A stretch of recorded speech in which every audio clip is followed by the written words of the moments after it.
पाकिस्तान में पेट्रोल की कीमतों को लेकर बड़ी पेशरफ्त सामने आई है। कीमतों में भारी इजाफा करने के सिर्फ एक दिन बाद ही हुकूमत ने अहम फैसला लेते हुए आवाम को राहत दी है। पाकिस्तान के वज़ीर आज़म शहबाज शरीफ ने ऐलान किया है कि पेट्रोल की कीमत में फी लीटर 80 पाकिस्तानी रुपए की कमी की जा रही है। इस कमी के बाद पेट्रोल की नई कीमत 388 रुपए फी लीटर हो गई है और ये नई कीमतें आधी रात से नाफिज हो चुकी हैं। वाज़ेह है कि इससे एक दिन पहले ही हुकूमत ने पेट्रोल और डीजल की कीमतों में जबरदस्त इजाफा किया था। पेट्रोल की कीमत तकरीबन 43% और हाई स्पीड डीजल की कीमत तकरीबन 55% तक बढ़ा दी गई थी, जिसके बाद पेट्रोल की कीमत 321 रुपए से बढ़कर 458 रुपए फी लीटर तक पहुंच गई थी। हुकूमत की जानिब से पेट्रोलियम लेवी भी 105 रुपए से बढ़ाकर 160 रुपए कर दी गई थी, जिस पर आवाम की जानिब से शदीद रद्द-ए-अमल सामने आया।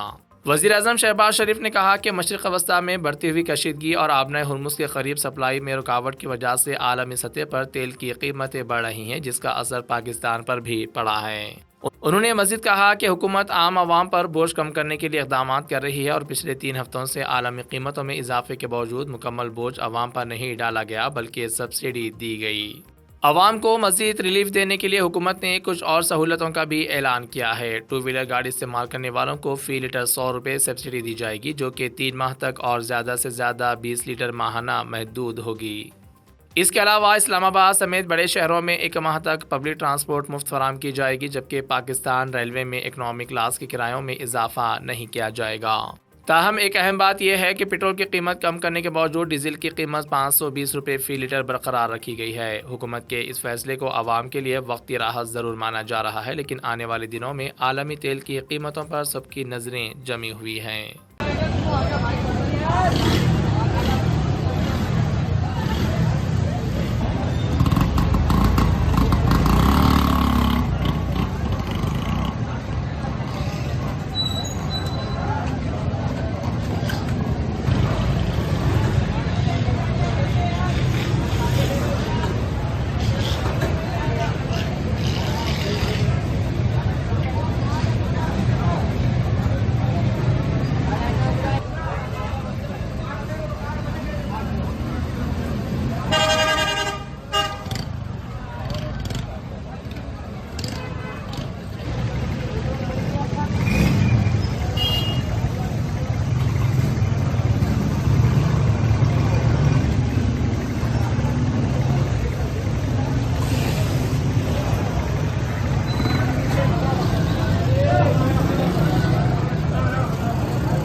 बड़ी जल्दी भाग रहा, बुतनी का भी 100 का दिलवाऊंगा, 300 रुपये चलता ही है, 1500 होगा।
पेट्रोल की कीमत पर 140 रुपए इजाफा कर दिया गया। मतलब हुकूमत को सारा बोझ आवाम पे डालना है। ठीक है, आवाम किसी का पेट्रोल को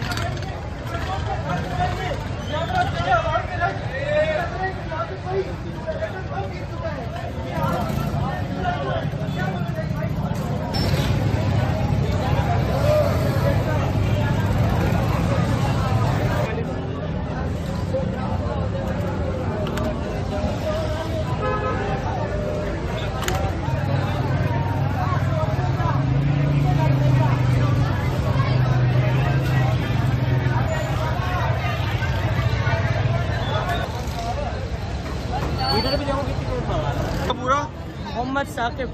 आज पेट्रोल की कीमत में 137 रुपये का इजाफा कर दिया गया है। अब आप क्या समझते हैं कि अब महंगाई मजीद और कहाँ जाएगी, और ये जो 137 रुपये पेट्रोल महंगा कर दिया गया, आप क्या कहेंगे?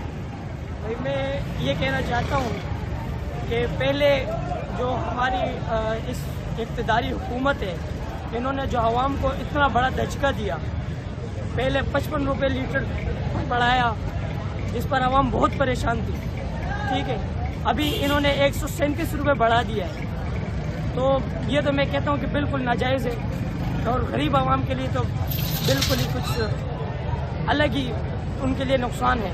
जो हजरात मजदूर हैं, दिहाड़ी कमाते हैं, तो उनके लिए तो बिल्कुल ही नाजायज़ है। इसी तरह इन्होंने गैस का भी ये इशू बढ़ाया हुआ है। पहले जो क्या नाम है 70 रुपये बढ़ाए थे गैस के ऊपर, अभी मेरे ख्याल से उसके ऊपर 170 बढ़ा दिए, 100 रुपये और इजाफी कर दिए, 470 तक पहुंच गया है। ये गरीब आवाम के लिए बहुत नुकसानदेह है। ठीक है, मैं गुजारिश करना चाहता हूँ अपनी सिंध हुकूमत से और पाकिस्तान की गवर्नमेंट से कि गरीब आवाम को मज़ीद परेशान ना किया जाए, मेहरबानी होगी आप।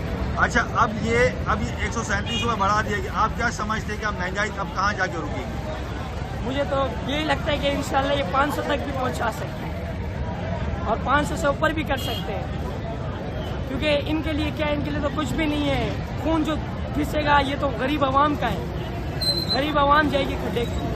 हमने 137 रुपये का इजाफा कर दिया गया है, क्या कहेंगे आप? देखिए, जुल्म अवाम के साथ ये अवाम जो आए रोज मर रही है यहाँ कराची में या पाकिस्तान में, लोगों के पास नौकरी नहीं है। लोग 25,000, 30,000, हद 35-40 हज़ार की नौकरी कर रहे हैं। तो अगर वो 460 रुपये का पेट्रोल डलवाएंगे तो अपने घर में खाना क्या खिलाएंगे अपने बच्चों को, अपना घर कैसे चलाएंगे, वो अपने माहाना खर्चे कैसे निकालेंगे, और अगर वो रेंट पे रह रहा है तो घर का किराया कैसे देगा? तो ये एक जुल्म अवाम के साथ, अवाम को जिस तरह लूटा जा रहा है, हुकूमत को चाहिए था कि अपना बोझ अवाम पर नहीं डालते, बल्कि आप कुछ बोझ अपने ऊपर भी लेते हैं, लेकिन आपने सारा बोझ उठाकर अवाम पे डाल दिया है। जिसके बाद आप देख लेंगे पेट्रोल पंप पे हजारों की तादाद में लोग इसीलिए मौजूद है क्योंकि ये तंग आ चुके हैं हुकूमत से, ये तंग आ चुके हैं निज़ाम से, और इनका एक ही मुतालबा है कि अवाम को जीने दो। मज़ीद खबरों के लिए हमारे चैनल मुंसिफ न्यूज़ 24/7 को देखते रहिए। अगर वीडियो अच्छी लगी तो लाइक करें, शेयर करें और चैनल को सब्सक्राइब करें।